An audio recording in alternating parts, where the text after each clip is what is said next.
Whereas it is the sense of this legislature to honor and celebrate the people and organizations that make Monroe County a better place to live.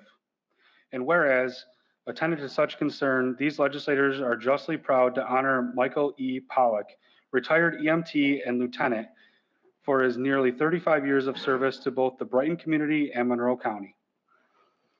And whereas Michael has been a part of the Brighton EMS community since 1987 and also worked for 28 years as a New York State DOCS sergeant, deputy fire chief, 2 years with the County Sheriff's Department, and 6 years with the Brighton Police.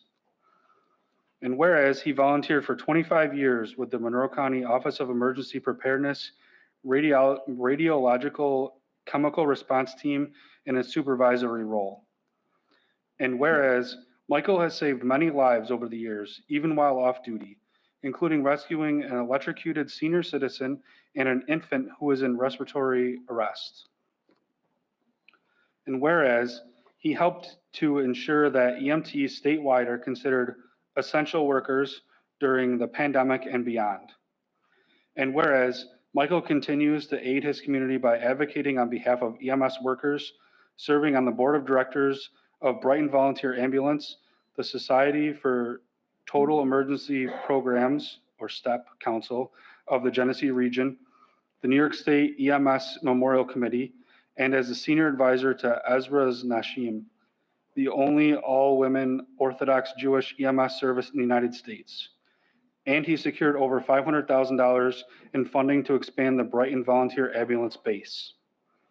And whereas Michael lives in the town of Brighton with his wife, Mary Lou, and his father and daughter, Emma, living in Washington, D.C. And now, therefore, let it be known that we, Dr. Joe Carbone, President, Justin Wilcox, Legislator, District 14, and Joshua Baroff, District 24, do hereby honor Michael E. Pollock on this 12th day of October 2021.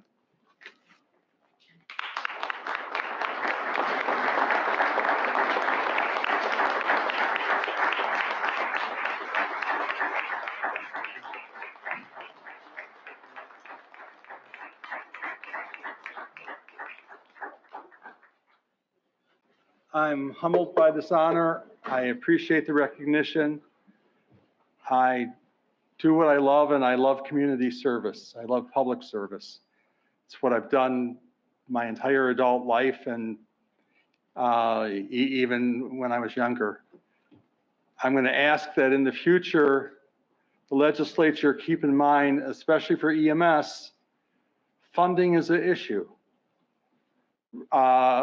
And what you can do as a group is get in contact with your state representatives, and most importantly, our people in Congress and the Senate, to help raise Medicare and Medicaid reimbursements so EMTs nationwide can afford to have a living wage and not have to work 2 jobs.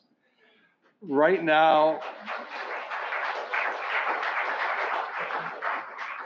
I'm also involved with the National Association of EMTs, and they recently did a survey, and it shows that the turnover for EMTs due to the pandemic, due to stress on families, and all these factors, as well as salaries, play into it. But they need to know the public is behind them, and they need to know that the bodies of government are behind them, supporting them, and will work to help them. Thank you.